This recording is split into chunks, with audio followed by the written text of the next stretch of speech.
First, after watching the movie Dear You, who is offended the most? Let me tell you, it's Singaporeans. We are the ones sitting on the theater crying like idiots, emotionally hooked like crazy.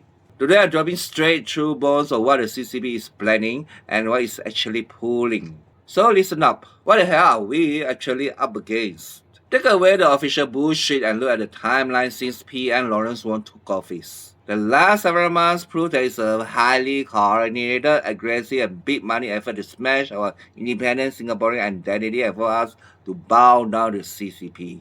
I know the brainwashed online zombies and Umars and all those whatever are going to flock to my comment section and bash me, report me, or try to take me down.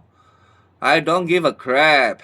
When you line out the events, their blueprint is completely undeniable. Phase 1. Target our leader. The second, Lawrence Wong took over an organized cyber internet army flooded YouTube with hundreds of threats videos using AI Mandarin of voices to smear him. They fabricated a total lies claiming he was secretly pro-American, political and stable and facing a coup. They even claimed Lee Hsien Loong regretted appointing him. So why are they doing this? They are screwing with your head and make us doubt our own government. Phase 2. Fake media and fake news. In April, authorities had to slam the ban hammer on half a dozen roads websites like Singapore Headlines and Nanyang Weekly. They literally stole daily articles from the Straits Times, CNN, and Mothership.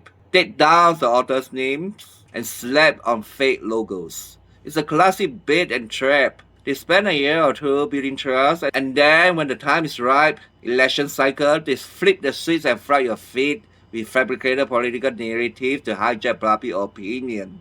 Phase 3. Provoke internal riots. In June, the government invoked the Online Criminal Harms Act to ban 14 toxic posts traced straight back to the China-based platform. So what threats are they pushing?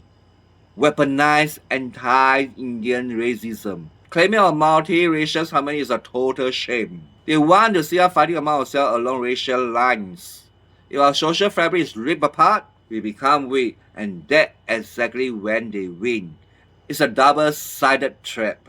On one hand, they use reason to break apart our multicultural and multiracial society. On the other hand, they use a highly emotional film like Dear You to drag your identity back to China. It short-dictates you, hits your ancestral roots, and makes you cry like a baby. They hijack their genuine cultural nostalgia to lower your guard and then force you to swallow the political poison behind it.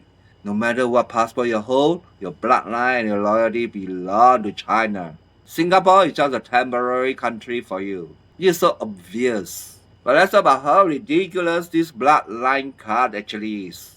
You want to talk about true human ancestry? Science already proven that every single modern human on this planet originated from East Africa. The first Chinese in China, they are from Africa. So by that logic, so the billions of Chinese living in China pack up the bags, drop their red color flags, and swear political allegiance to Kenya or Ethiopia.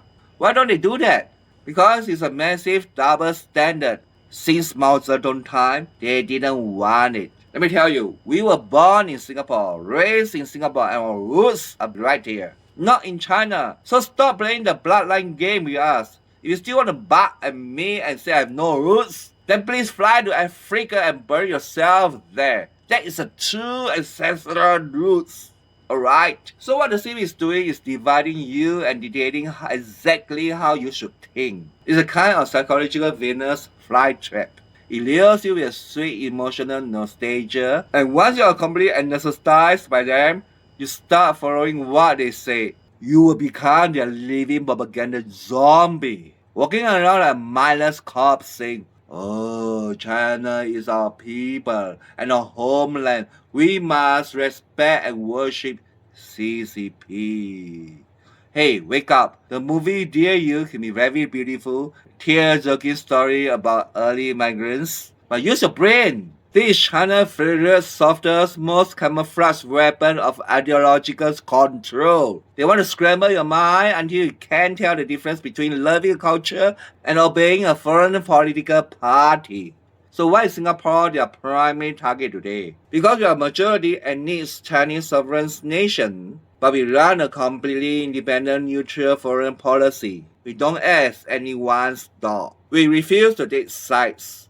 We don't support China and we don't support America.